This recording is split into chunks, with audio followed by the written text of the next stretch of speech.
હંમેશા સેવાકીય અને સમાજલક્ષી પ્રવૃત્તિઓમાં અગ્રેસર અને પ્રયત્નશીલ એવા સુરતના જાણીતા ઉદ્યોગપતિ અને ડાયમંડ કિંગ ગોવિંદ ધોળકિયાને આગામી રાજ્યસભાની યોજવા જઈ રહેલી ચૂંટણીમાં ઉમેદવાર તરીકે તેઓની પસંદગી કરવામાં આવી છે। મહત્વનું છે કે ભારતીય જનતા પાર્ટી દ્વારા ગોવિંદ ધોળકિયાના નામની જાહેરાત થતાં સુરતના હીરા ઉદ્યોગકારો પણ અચંબામાં પડી ગયા છે, તો બીજી તરફ ડાયમંડ કિંગ ગોવિંદ ધોળકિયાના સમર્થકોમાં પણ ખુશીની લાગણી ફરી વળી છે। ગોવિંદ ધોળકિયા સમાજલક્ષી અને સેવાકીય પ્રવૃત્તિઓમાં હંમેશા આગળ રહે છે કે જેને ધ્યાને રાખી ભારતીય જનતા પાર્ટી દ્વારા ગોવિંદ ધોળકિયાના નામની જાહેરાત કરવામાં આવી છે।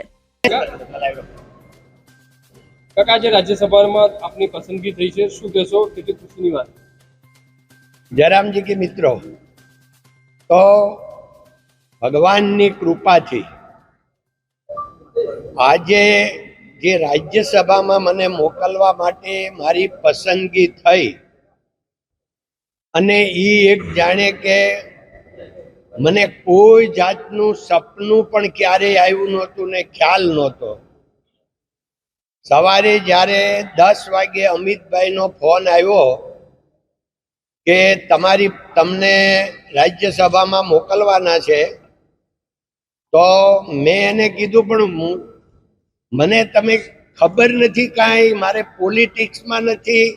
तो के तमे आमा पॉलिटिक्स नथी, राज्यसभा ये राष्ट्रनी एक सेवा करवानी छे अने अमे राष्ट्रनी सेवा करी एटले अमे ने नरेन्द्रभाई ने जेपी नड्डा साहेबे त्रणेय नक्की कर्युं छे એટલે હવે તમારે કાંઈ વિચારવાનું નથી, કારણ કે અમે જે નિર્ણય લીધો હોય એ રાષ્ટ્રહિતનો અને તમારા પણ હિતનો, સમાજના હિતનો લીધો હોય, એટલે તમે હવે ફોર્મ ભરવાનું છે એ ભરી દેજો। એટલે મેં કીધું ભાઈ અઘરું બહુ છે, તો કે કાંઈ અઘરું જ નહીં, તમને અઘરું કામ હોતું જ નથી, આ તો તમે જે કરી રહ્યા છો એનું એ તમારે કરવાનું છે। એટલે પછી આ સમાચાર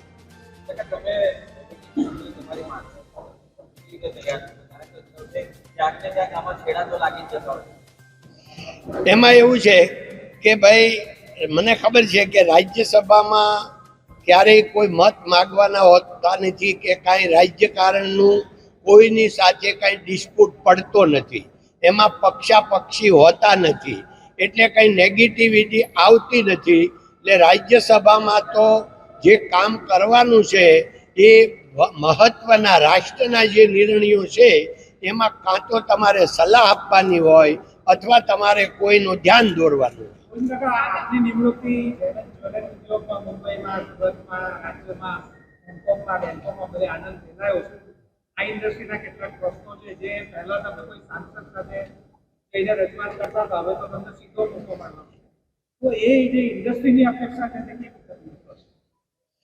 એમાં એવું છે કે જ્યારે આપણને આ તક આપી છે સાહેબે, નરેન્દ્રભાઈએ, અમિતભાઈએ કે જેપી નડ્ડા સાહેબ, તો એમાં મને પણ પોતાને પણ ફાયદો થવાનો છે, આપણા આખા સુરતને થવાનો છે, આપણા આખા ગુજરાતને, કારણ કે મારું કામ એ જ રહેશે કે આપણે ગુજરાતના હોય કે ડાયમંડ ઇન્ડસ્ટ્રીઝના હોય કે કોઈ પણ ઇન્ડસ્ટ્રીઝના હોય, હજારો ઇન્ડસ્ટ્રી છે, જે કોઈના પ્રશ્નો હોય એ પ્રશ્નો કેવી રીતે સોલ્વ કરવા અને એ પ્રશ્નો હલ કરવા એ પ્રાથમિકતા રહેશે। જો કે આ તો હવે કદાચ રાજ્યસભામાં આપણે થોડી સત્તા આવે પણ નહોતી ત્યારે આપણે આ જ કામ કરતા હતા, એટલે એમાં કાંઈ બહુ અઘરું નહીં થાય અને જેટલું થાય એટલું મેક્સિમમ આપણે આમાં કામ કરશું।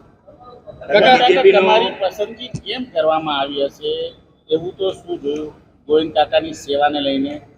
પણ એ મને ખબર નથી, પોતાને મને આશ્ચર્ય છે કે આ રાજ્યસભામાં મને શા માટે પસંદગી કરવામાં। કાકા, અત્યાર સુધી તમે ડાયમંડનો વ્યવસાય કર્યો છે, તો હવે આ વ્યવસાયમાંથી નીકળી અને રાજ્યસભા સુધી જશો, લોકોના પ્રશ્નોની વાત હોય ત્યાં વાત મૂકશો, તો કઈ રીતે આખું જે મેપ તૈયાર થશે? એમાં એવું છે કે વ્યવસાય સાથે મારું જે સામાજિક, સોશિયલ, એજ્યુકેશનનું, મેડિકલનું એ કામ તો વર્ષોથી ચાલે છે। હવે આ સામાજિકમાં થોડુંક આ ઉમેરો આવશે પણ આમાં કઈ ધંધો મારે બંધ કરીને પાછું ત્યાં જતું રહેવું પડશે એવું તો કઈ છે નહીં, બધું ચાલુ રહેશે. બીજેપીમાંથી ટિકિટ મળી છે, કોંગ્રેસ કે આપમાંથી મળશે તો આપ સહમત થશે? એટલે ભાઈ મને આ પક્ષની ખબર જ નથી, મને તો રાજ્યસભામાં જવાનું એટલી જ ખબર છે.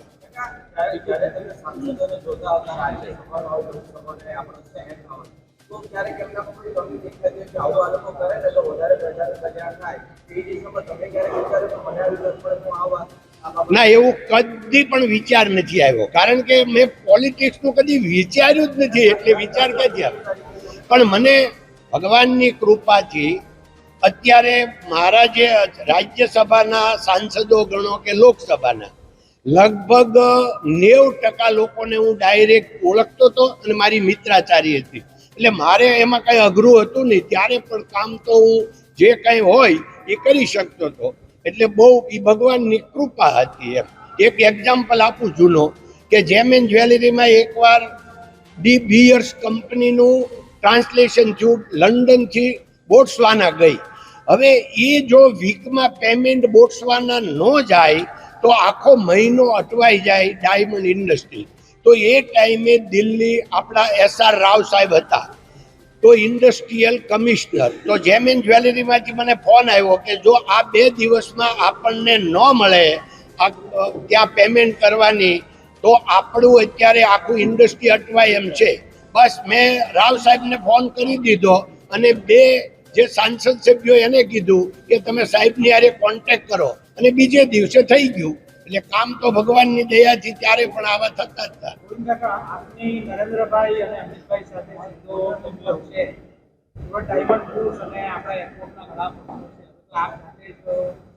કોઈ સવાલ જ નથી, આપણા પ્રશ્નો હોય તો આપણે પહેલા જ ઉકેલવાના હોય ને.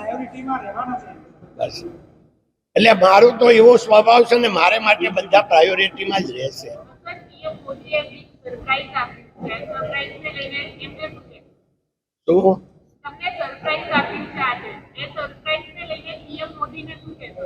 હવે એમાં એવું છે, કોઈને કાંઈ એને મને લાયકાત ગણ્યો એટલે એને માટે બહુ આપણે પ્રાઉડ ફીલ કરીએ. બાકી તો એમને કંઈક એમને પણ કંઈક દેખાયું હશે તો જ મારું મને કર્યો હશે ને, એની કાંઈ હશે તો ખરું જ નહીં એના મનમાં, એના મનની વાત આપણે જાણ. રિપોર્ટર નરેશ સિમરણ સાથે CN24 ન્યૂઝ સુરત. હવે જુઓ દેશ દુનિયાની તમામ ખબરો તમારી આંગળીના ટેરવે.